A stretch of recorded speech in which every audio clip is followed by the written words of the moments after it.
Сәлем балалар, бүгін бізде сабақта әдебиеттік оқу 3-ші сынып 36-37 сабақтар. Тақырыбымыз үйрен, білім жастықта. Балалар каналға тіркеліп, лайк басып, қоңыраушаны басып қоюды ұмытпаңыздар. Себебі жаңа сабақ сіздерге бірінші болып көрінетін болады балалар. Үйрен, білім жастықта. Кейіпкерге хат жазасың. Бірінші тапсырма. Бақыт құсы деген сөзді естідің бе?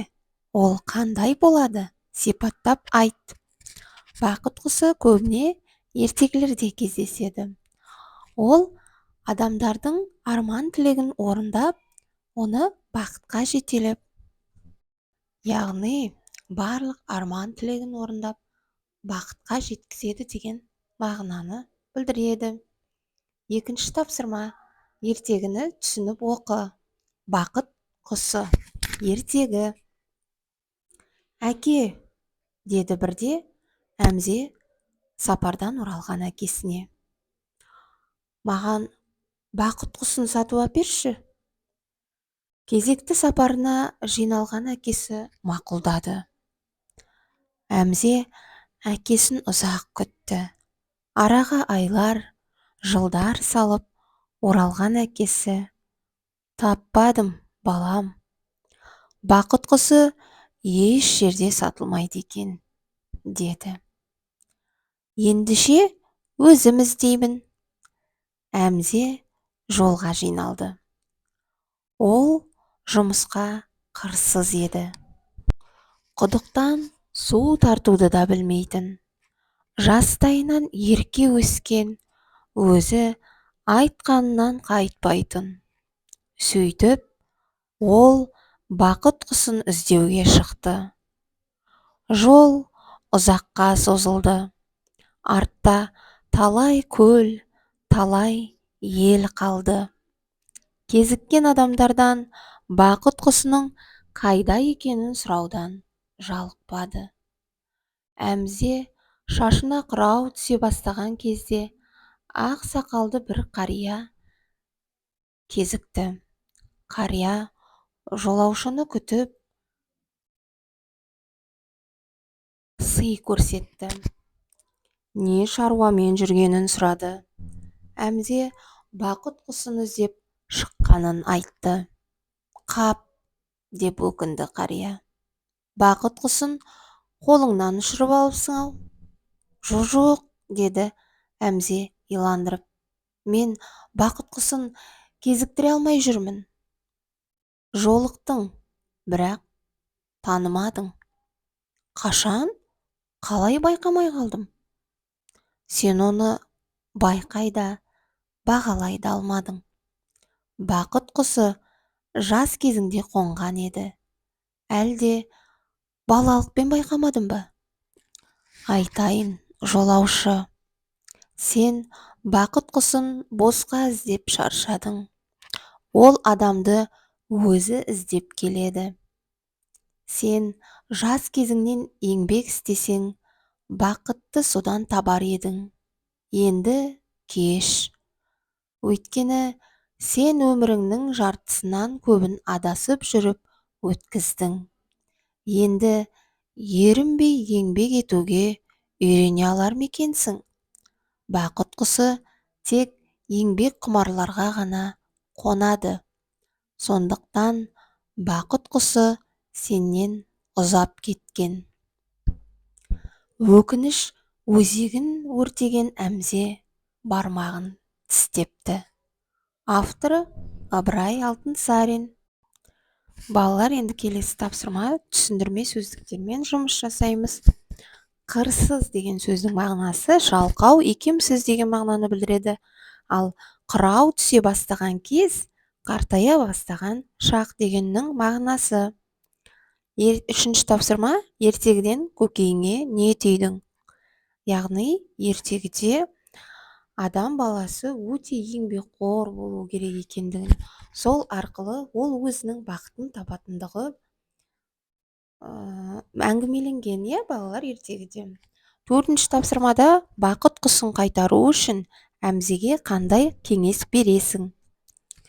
Яғни Әмзе жас кезінен еңбекке құштар болу керек болды, иә? Осындай кеңес береміз, яғни еңбек ету арқылы күнделікті тапсырмаларды, барлық берілген бізге еңбекті біз өте тиянақты жасау арқылы біз өзіміздің қандай екенімізді көрсетеміз. Әмзеге, яғни еңбекқор болуды, барлығын уақытында орындауды кеңес береміз, иә? Бесінші тапсырма. Балалық шақтың қадірі туралы ақын сөзіне зер сала тыңда. Балалық шақ, балалық шағың, патшаның тағы, тіл жетпес оны бағалап. Көп өтпей жыл, тек жүрмей біл, ілгері күнді сағалап. Үйрен білім жастықта, білмесең жаңға қастықта. Білімге жүгір, жоқ ойдан түңіл, ерікке қоймай ентелеп. Қайтпас уақыт, қал дәмін татып, бос өткізбе еркелеп. Жастық деген бағасыз, қадірін білмес санасыз. Жастық алтын, құрып қал салтын, салты оның үйрену.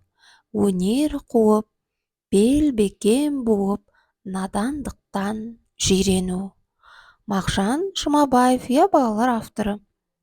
Бұнда да түсіндірме сөздік берілген, яғни бел бекем буып, тәуекел ету деген мағынаны білдіреді.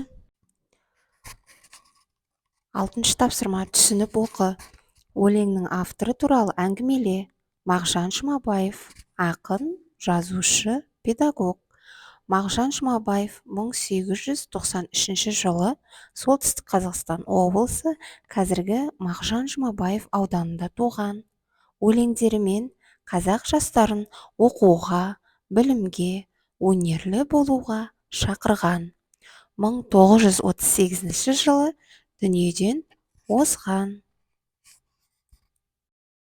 Енді келесі тапсырма, жетінші тапсырма. Өлеңде ақын не туралы айтқан, нені өсиет етеді? Постер құр. Өлеңдегі ақын өсиеті: үйрен білім жастықта, надандықтан жирену, білімге жүгір, бос өткізбе еркелеп. Яғни өлеңдегі өсиеттердің барлығын дерлік жаздық, иә? Келесі тапсырмаға назар аударайық. Әңгіме кейіпкеріне бақыт құсын қайтаруға көмектес. Оған хат жаз. Хатыңда ақын өсиетін пайдалан. Сәлем Әмзе, мен сен туралы біраз ақпаратпен таныстым. Сенің жалқаулығың жақсы әдет емес. Сен бақытқа жетуің үшін білім үйрен.